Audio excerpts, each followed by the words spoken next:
കുറെ കാലങ്ങളായി കേരളത്തിലുള്ള പൊതുവെ എന്താ, കേരളത്തിൽ സംരംഭങ്ങളൊന്നും വിജയിക്കില്ല, കേരളത്തിൽ മുഴുവൻ പണിമുടക്ക്, അതെല്ലാം മാറി. ഈ കഴിഞ്ഞ 10 വർഷക്കാലം കൊണ്ട് അത് മാറിയില്ലേ? അവിടെ അദ്ദേഹം പറഞ്ഞതിന്റെ കാര്യം അതാണ്. കേരളത്തിൽ 2 ലക്ഷത്തിലധികം പുതിയ സംരംഭങ്ങളുണ്ടായി. നേരത്തെ അദ്ദേഹം പറഞ്ഞൊരു കാര്യത്തിന് മറുപടി, ഇപ്പോ PSC നിയമനങ്ങൾ വഴി കേരളത്തിലെ മുഴുവൻ ചെറുപ്പക്കാർക്കും ജോലി കിട്ടില്ല. പക്ഷേ 1 വർഷം ഒരു 60,000 പേർക്ക് ജോലി കിട്ടും. അത് ഈ റിട്ടയർമെന്റ് വേക്കൻസി വരുന്നതാണ് ജോലി.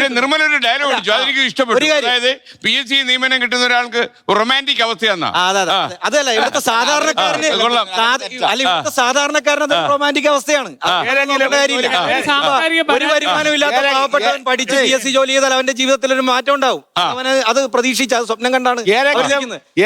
സർക്കാർ ജീവനക്കാരൻ കേരളത്തിലെ ഇപ്പൊ ഏതെങ്കിലും ഒരു സർക്കാർ ജീവനക്കാരൻ ഒരു സമ്പന്ന വർഗമായി നിങ്ങൾക്ക് എവിടെങ്കിലും ചൂണ്ടിക്കാണിക്കാൻ അങ്ങനെ ഒരു സമ്പന്ന വർഗമായി മാറിയിട്ടുണ്ടോ?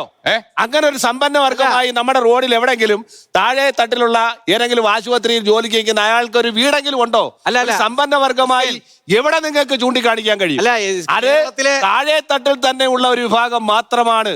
ഇത് കൽപ്പിച്ച് റൊമാൻറ്റിക് അതുപോലെയൊക്കെയുള്ള ആളുകളാണെന്ന് പറഞ്ഞു വയ്ക്കുകയാണ്.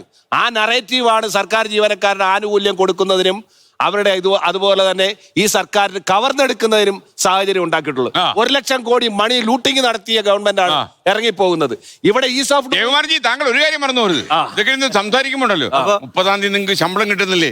അത് കിട്ടാത്തവരില്ലേ, ജോലി ഇല്ലാത്ത? അല്ല, ശമ്പള സർവീസ് മേഖലയാണ് ഇത്. ആശുപത്രിയിലെ ഡോക്ടർമാർ, നഴ്സുമാർ, പോലീസുകാർ, കോടതി ജഡ്ജി, ഗവൺമെന്റ് പിന്നെ ഏതാണ്? ഇല്ലെങ്കിൽ ഇത് സർവീസ് മേഖല, ഇത് നിലനിർത്തിക്കൊണ്ട് പോകേണ്ട ഒരു സംവിധാനമാണ്. ആ എക്സിക്യൂട്ടീവിനെയാണ് തകർക്കാൻ ശ്രമിക്കുന്നത്. ഞാൻ ഈ ചെറുപ്പക്കാരൻ ഒരു കാര്യം പറയട്ടെ. 3 ലക്ഷം അഡ്വൈസ് കൊടുത്തതിന്റെ ഒരു കണക്ക് അവിടെ പറഞ്ഞു. എവിടെ? അവിടെ അഡ്വൈസ് അല്ല, പിൻവാതിൽ നിയമനം. ആ 3 ലക്ഷം അഡ്വൈസ് കൊടുത്തതിന് കൂടെ തന്നെ 50,000 പുതിയ തസ്തികയാണ് സൃഷ്ടിച്ചെന്ന് പറഞ്ഞു. PSC വഴി നടന്ന ഇതുവരെ അഡ്വൈസിന് അഗെയിൻസ്റ്റ് വന്ന അപ്പോയിന്റ്മെന്റുകളിൽ എത്ര ശതമാനമാണ് ശരിക്കും ആ പർട്ടിക്കുലർ ആൾക്കാർക്ക് നേരിട്ട് കൊടുത്ത റിട്ടയർമെന്റ് എന്നുള്ള വേക്കൻസി വന്നത്? എത്ര ശതമാനമാണ് പുതിയതായിട്ട് ക്രിയേറ്റ് ചെയ്തത്? പുതിയതായിട്ട് തസ്തിക ക്രിയേറ്റ് ചെയ്ത് എത്ര അപ്പോയിന്റ്മെന്റ് കൊടുത്തു? റിട്ടയർമെന്റിന് അഗെയിൻസ്റ്റ് ഉള്ള എത്ര അപ്പോയിന്റ്മെന്റ് കൊടുത്തു? ചർച്ചയിലോട്ട് തിരിച്ചു വരാൻ വേണ്ടിയാണ് ഞാൻ ഈ ചോദ്യം ചോദിച്ചത്.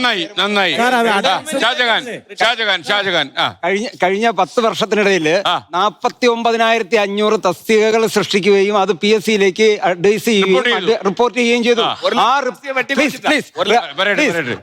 UPSC ന്യൂസ് ലെറ്റർ, ജീവനക്കാരും അധ്യാപകരും ഉള്ളത്, അതിൽ എണ്ണം കൂടി തസ്തിക പുതുതായി സൃഷ്ടിച്ചെങ്കിൽ 5.5 ലക്ഷത്തോളം വരുന്ന അധ്യാപകരും ജീവനക്കാരിലും എണ്ണം കൂടണ്ടേ?